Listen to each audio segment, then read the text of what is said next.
बहुत समय पहले एक गांव में रहता था प्यारा बच्चा मिंटू और उसकी माँ। वहीं दूसरे गांव में मिंटू का पागल मामा बबलू रहता था। एक दिन मिंटू के मामा उससे मिलने आए। चिंकी चिंकी, मेरी प्यारी बहन तुम कहाँ हो? चिंकी ने इस आवाज को पहचाना और कहा, आ रही हूँ। और भाई बोलिए कैसे हो? आप बहुत दिनों बाद आ रहे हैं। क्या आप गांव में अच्छे तो हैं ना? हाँ मेरी प्यारी बहन मैं ठीक हूँ। बोलो तुम कैसी हो? मेरे भतीजा मिंटू वो ठीक तो है ना? हाँ भाई वो ठीक है। भाई दूर से आए हो, बाद में बात करते हैं। आप अंदर जाओ और कुर्सी पर बैठो, मैं चाय लेकर आ रही हूँ। ये लो भाई, मुझे यकीन है कि यह चाय तुम्हें बहुत जल्द अच्छा कर देगी। फिर वे दोनों काफी देर तक बातें करते रहे। तभी मिंटू घर आता है और अपनी माँ को जोर से बुलाता है। माँ, माँ तुम कहाँ हो? मुझे बहुत भूख लगी है। कुछ खाना दे दो। जब चिंकी ने अपने बेटे की आवाज सुनी तो उसने कहा, मुझे लगता है कि मिंटू घर आ गया है। मैं उसे आपके पास भेजता हूँ। बेटा, क्या तुम्हें पता है तुम्हारे मामा आए हैं? आज उन्होंने हमारे साथ कुछ समय बिताएंगे और कल वो चले जाएंगे। अपने चाचा की खूब सेवा करो और कोई शरारत नहीं करना। वह ये बात सुनकर उछल पड़ा और जल्दी से अंदर चला गया। और चाचा, आप ठीक तो है? आपका गाँव कैसा है? हाँ मेरा भतीजे, मैं ठीक हूँ। और वहाँ गांव में सब ठीक हैं। फिर चाचा और भतीजा दोनों कुछ देर तक और बातें करते रहे। अचानक मिंटू की माँ कमरे में आती है और दोनों को खाने के लिए बुलाती है। आप दोनों कुछ खाना खाने के लिए आ जाए, मैं आपको खाना परोसती हूँ। मामा, क्या आपको खाने की खुशबू आ रहा है? मुझे लगता है माँ कुछ स्वादिष्ट खाना बनाया है।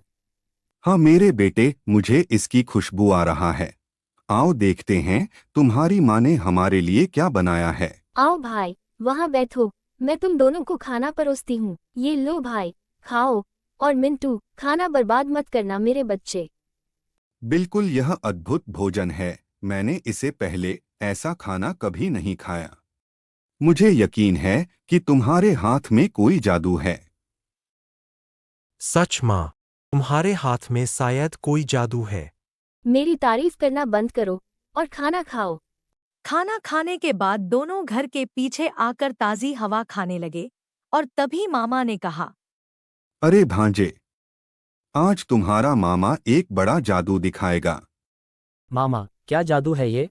आज मैं सफेद अंडे को सोने का बना दूंगा। सच में, ये सुनने में अच्छा लग रहा है। मामा रुकिए, मैं माँ को बुलाता हूँ। मिंटू घर की तरफ तेजी से आने लगा। उस समय उसकी माँ कुछ घरेलू काम कर रही थी। तभी मिंटू घर आया और बोला। माँ जल्दी आओ, मामा जादू दिखाएंगे। वह बस यह सुनती है और मिंटू की ओर घूमती और कहती है, मुझे नहीं पता, ये पागल अब क्या कर रहा है। तुम जाओ मिंटू, मैं आती हूँ। अरे भाई, अब कौन सा नया तमाशा करने वाले हो? नहीं बहन, मैं मजाक नहीं कर रहा हूँ। मैंने यह किताब में पढ़ा है, इसलिए मुझे लगता है कि यह प्रयोग करना चाहिए। उसने बस इतना कहा और रसोई में चला गया। वह एक सफेद अंडा लेकर घर के बाहर आया और बोला, देखो मिंटू, ये कोई मामूली अंडा नहीं रहेगा। थोड़ी ही देर में ये सोने का बन जाएगा। अब ये बकवास बंद करो। नहीं चिंकी, मैंने इसे पढ़ा है। जब सफेद अंडा सूरज की रोशनी को सोख लेगा तो वह अपने सफेद हिस्से को तोड़ देगा और सुनहरा बन जाएगा। चलो, देखती हूँ ये कैसा सोने का जादू है।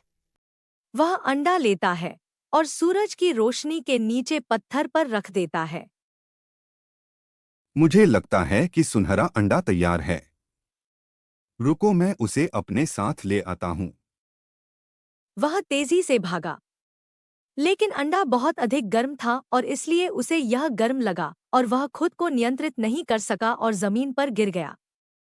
चुमकी अचानक यह देखती है और अपने भाई की मदद के लिए तुरंत आती है। फिर वह अपने भाई को बहुत डांटती है।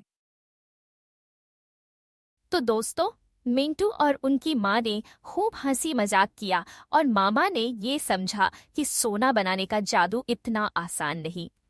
लेकिन चिंता मत करो, अगली बार मामा कोई और नया प्लान लेकर जरूर आएंगे। अगर वीडियो पसंद आया तो लाइक, शेयर और सब्सक्राइब जरूर करें मिंटू और उनके मजेदार मामा की और कहानियों के लिए।